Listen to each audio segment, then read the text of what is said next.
Iraqi troops have managed to win back key parts of the northern refinery town of Beji from Islamic State. While the city was partially captured last month by the militants, it contains over a quarter of Iraq's oil refining capacity. Over 300,000 barrels of crude oil and petrol are actually produced in the city per day. Meanwhile, ISIL fighters continue to move closer to Baghdad, which is already said to have been infiltrated. RT's Eisa Ali gained exclusive access to several Islamic State detainees there to ask why they joined the ranks of the extremists. The rise of the Islamic State has plunged Iraq once more into a cycle of apocalyptic violence not seen since the height of the US occupation. As well as controlling huge swathes of territory in Iraq and also Syria, the militants are thought to have hundreds of sleeper cells operating inside Baghdad itself, causing a nightmare for the country's security forces.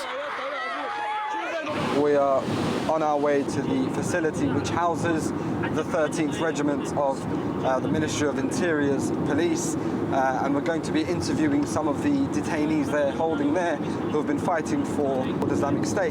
And we want to really try to get an idea of what exactly has motivated these men to sign up.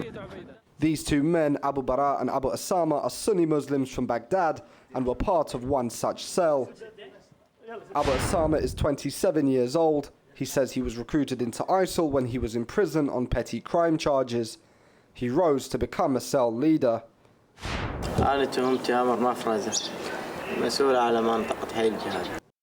Abu Bara used to be a teacher in a religious school when he was approached by a colleague about joining Islamic State. He joined after the fall of Mosul to the militants. أنا كنت بداية الأمر أنا سائق ناقل أغراض أوصلها لأبو أسامة عبوات وهم يقومون بتفجيرها Like many young jihadist recruits, they saw Islamic State leader Abu Bakr Baghdadi as a visionary and a savior. أبو بكر بغدادي كانوا يقولون أنهم يريدون يسوون دولة إسلامية تحكم الأرض كلها وهو خليفة شرع المسلمين ويحكمون شرع الله. A common tactic used by these sleeper cells is to send car bombs into primarily Shia neighborhoods. I asked them how they could justify the deaths of innocent people. هم كانوا احنا علينا ننفذ الأوامر اللي ينطونها من هناك من فوق.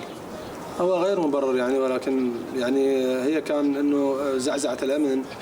هو الأساس من حتى زعزعة الوضع وإسقاط الحكومة بس هم يجي أمر من هناك تخلون مثلا عبوات بالشوارع يستهدفون دوريات عسكرية فمرات تكون مدنيين متواجدين مثلا. Abu Osama claims America is his real enemy. والله بالنسبة للأمريكان هم دمرونا دمروا الشعوب كلها مو بس العراق وأنا إذا صارت لي فرصة أقتل من الأمريكان أقتل منهم ما أتراجع ما أتندم. But estimates say Islamic State have killed more than 17,000 civilians in Iraq. It is they, and not the US, who have borne the brunt of the militants' onslaught. Eisa Ali, RT, in Baghdad.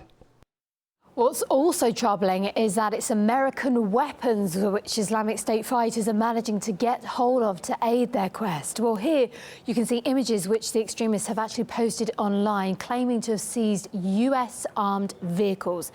Well, the American Humvees were allegedly used in suicide bombings when Islamic State took the city of Ramadi in mid-May. Militants blasted through Iraqi security defences with the vehicle's armoured plating protecting the driver until he detonated his explosion device. Well, American weapons falling into enemies' hands isn't something Washington seems too surprised about.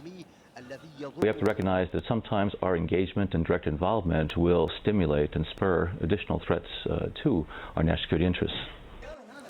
It's not only Humvees ending up in Islamic State's possession.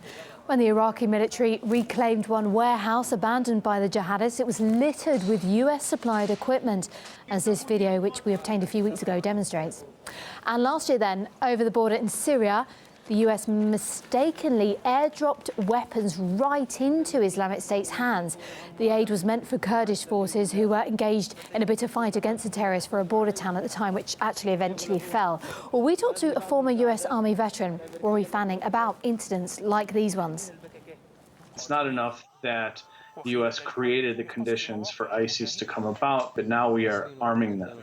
And there is a huge surplus of military equipment of all shapes and sizes, tanks and MRAPs, Humvees, and they're just basically sitting on the border waiting to kind of be dropped into Iraq for the use of the Iraq army, which inevitably find their way into the hands of ISIS. So it's a recklessness, it's a commitment to profit without end by these defense companies. Well, as Iraq continues its struggle against violence and conflict, our correspondent Eisa Ali, he reports more in the coming days to bring us further insight from the embattled country.